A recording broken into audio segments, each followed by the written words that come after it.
Baik. Sekarang kita masuk ya.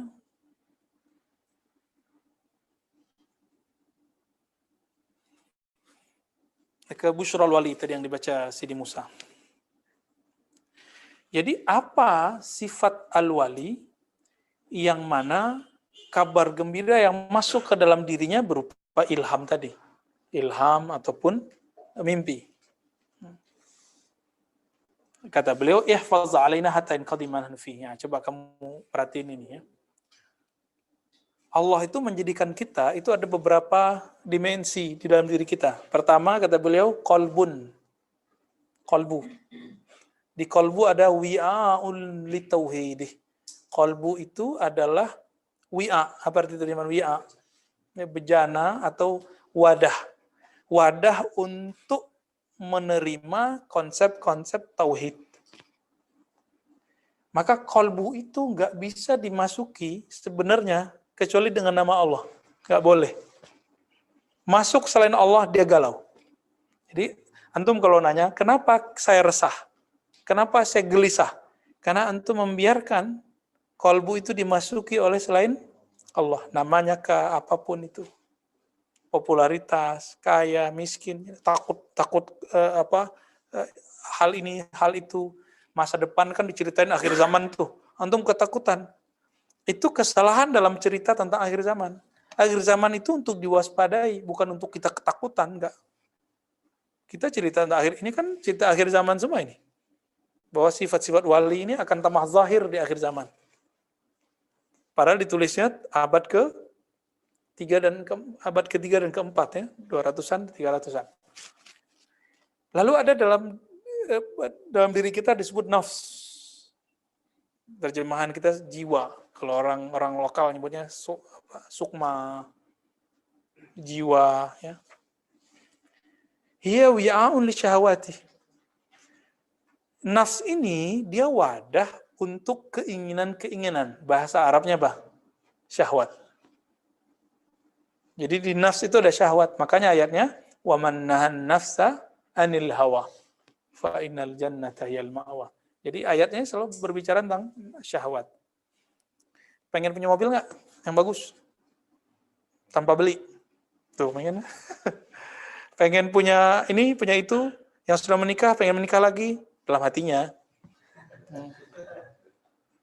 Walaupun di alam nyata takut. Tapi pikirannya pengen. Benar nggak, Ridwan? Hah? Iya, dalam alam nyata dia bilang nggak berani kan. Tapi dalam batinnya tuh nafsu syahwatnya. Coba antum lihat yang jamil-jamilah. Wah, pengen aja tapi nggak berani akad. Ya sama, itu semua kita begitu. Makanya mau dia ustadz, mau dia kiai, kalau punya nafs, itu punya nafs nggak? Ya pasti begitu. Ada keinginan-keinginan seperti itu. Itu manusiawi, kita sebut manusiawi. Kita nggak boleh munafik di situ, emang kita punya begitu. Nah, disinilah kita menjadi insaf. Kita nggak boleh sok suci. Kenapa? Semua kita punya itu, teman-teman. Ya, mau laki, mau perempuan, mau mursyid, mau murid sama aja. Ya, bahkan kalau guru-guru harusnya lebih malu lah kepada Allah. Kenapa? Godaannya lebih gede. Godaannya lebih gede. Ya. Bukan salah orang, salah dirinya sendiri. Kenapa membiarkan mata? Kenapa membiarkan pikiran? Jadi kalau kita terjebak maksiat, jangan pernah nyalahin orang.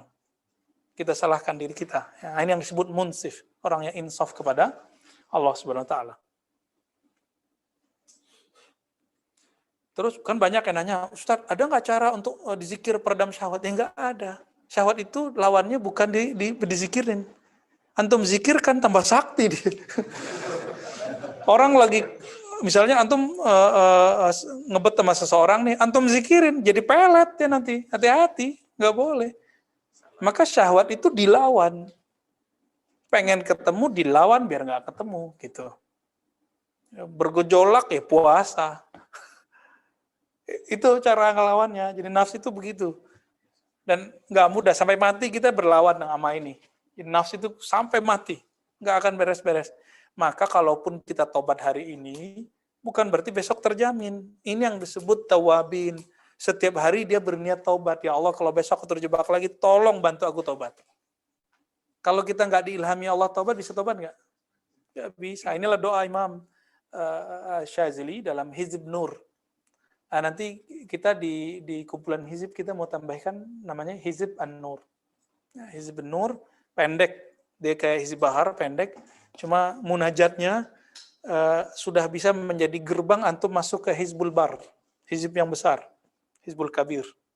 Ya, di situ tahapan-tahapan rohani lebih naik lagi. Cuma kalau nggak paham bahasa Arab, tidak dianjurkan baca. Harus baca yang ada terjemahannya. Kalau nggak baca yang ada terjemahannya, la ma'na lak. Ya. Nggak ada maknanya. Nah, itu sebabnya hizib maksurat yang paling bagus, hizib yang ada Qur'annya, yang ada hadisnya. Jadi paham nggak paham dapat pahala kita gitu. Ya mentok-mentok Quran kan puncak dari semua wirid itu zikir adalah Quran. Kita nggak akan membenturkan zikir dengan Quran. Ya zikir itu Quran, Quran itu zikir sama. Bedanya zikir itu ada kaifiatnya untuk menerapkan isi Quran. Tapi zikir itu bagian dari Al-Quran. Baik. Nah, itu nafs. Nah, lalu ada yang disebut sadr. Sadr itu sahatul qalbi wan nafs. Dada secara harfiah, tapi sadr ini bukan artinya dada ya. Dada ini cuma ya zahirnya, tapi sadar udah jadi bahasa kita, kesadaran. Nah, kesadaran kita ini dia bisa melingkupi dua sekaligus. Kolbu dan nafs. Berarti dalam diri kita bukan satu hal loh. Dalam diri kita ada banyak hal. Ya. Walikulli wahidin minha babun syari'un ila hadhihi saha. Ya. Nah, setiap dari kolbu dan nafs itu punya akses lewat sadar. Walin nafsi musyarakatun ma'al qalbi fima yaridu ala hadzal qalbi fi hadzal sadar.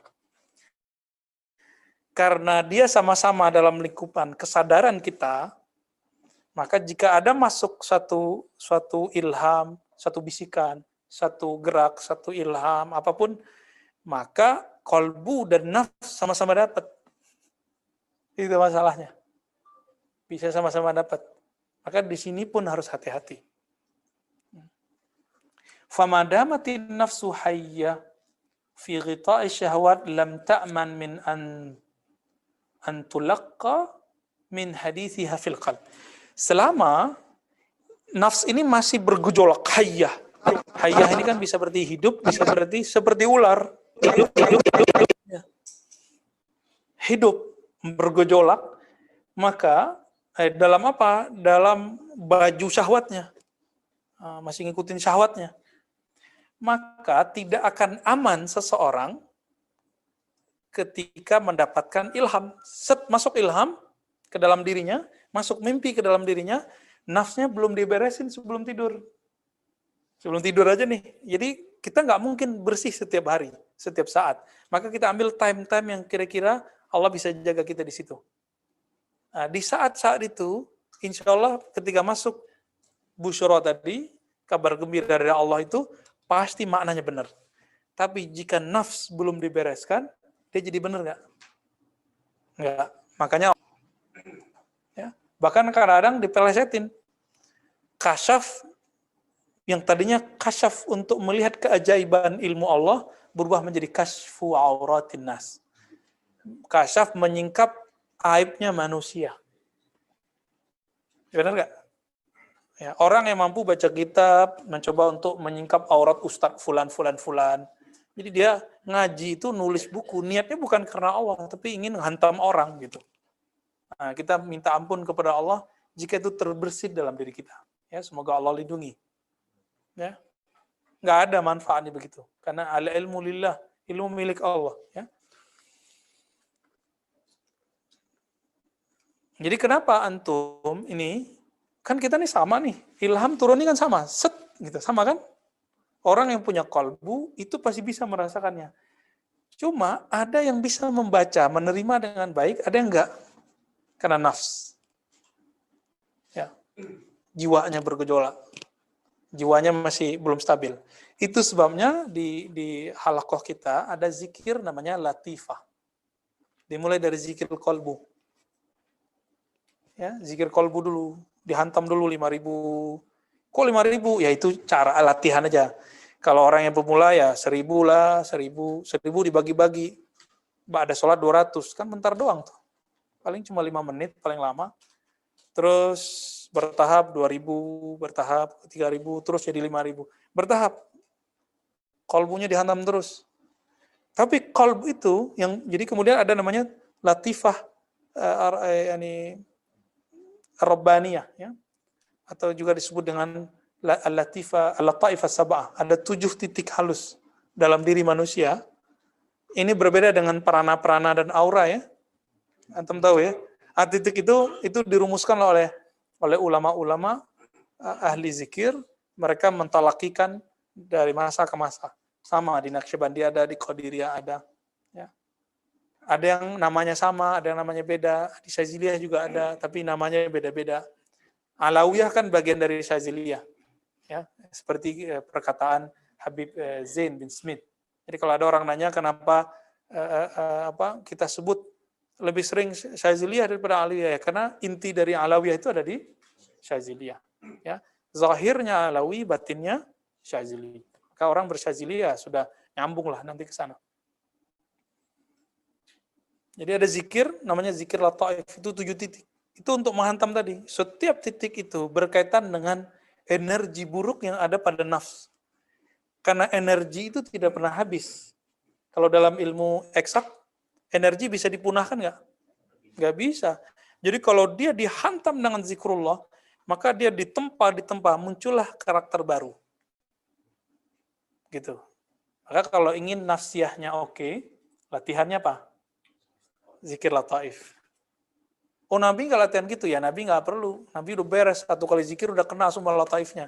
Nabi itu, jadi sebenarnya dalam diri kita ada ribuan bahkan miliaran titik-titik rohani. 7 itu diambil untuk meringkas. Untuk meringkas. Ya. Nah, yang sering kita pakai adalah titik yang berkaitan dengan jantung, bernama qalbu. Kenapa? Seperti yang sering kita sebutkan, syaitan tidak bisa mengakses qalbu. Dia cuma bisa akses darah. Maka darahnya harus dibersihkan, yang masuk itu dengan nama Allah Subhanahu wa taala. Ya. Dan ini harus ditalakikan, nggak boleh antum belajar di YouTube. Saya nggak jamin antum ngambil belajar zikir di YouTube, pulang-pulang blank. Ya, majnun ente ya. Nanti jadi gila. Kenapa? Nanti nggak bisa bedain ini kalam muncul dari mana. Kalau kita berguru, guru kita guidance. Nah, jangan diikutin yang itu. Itu kalam, nggak usah didengerin. Zikir aja. Gitu. Nah, inilah pengajaran Ibnu Athaillah ya. Ada hawa-hawa kamu merasa canggih dengan zikir ini, hebat dengan zikir itu. Nggak usah dihiraukan. Kita zikir aja, kita hamba Allah. Katakan dalam hati, aku hanya hamba Allah. Hanya ingin mendekat kepada Allah.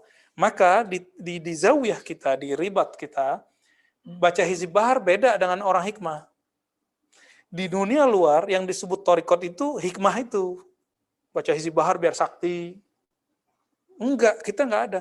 Aslinya Imam Abul Hasan Syazili tidak memperuntukkan Hizib Bahar untuk itu. Itu cuma hadiah-hadiah aja. Ya, bisa emang. Hizib Bahar bisa jadi pawang hujan itu bisa. Tapi emang itu. Antum kalau jadi pawang jadi wali. Belum tentu kan? Ntar jadi pawang setan lagi ya. Bahkan Imam Syazili menyindir orang-orang dan mengingatkan orang-orang yang belakangan memakai doa-doa yang dia wariskan. Orang yang paling dimurkai Allah adalah abghadul ibad ilallah. Yang paling dimurkai Allah adalah orang yang membaca amal zikir-zikir ukhrawi, amal-amal ukhrawi, tapi niatnya apa? Untuk duniawi. Jadi jangan terpedaya dengan kalimat-kalimat. Saya bisa beli rumah karena sholawat. Jangan terpedaya dengan kalimat ini. Mungkin maksud dia, karena berkah dia bersolawat, cinta ke Nabi, hajatnya disempurnakan. Bukan karena kita sholawat supaya beli rumah. Itu mah, rumah bakal tinggal gak? Ya, saya bisa dapat pasangan karena bersolawat. Ya, salawat bisa cerai ya kan? Bisa tengkar, bisa nggak cerai hidup, cerai mati. Jadi kita untuk mendapatkan maksud-maksud duniawi nggak perlu dengan cara-cara begitu. Salawat aja. Lalu doa aja.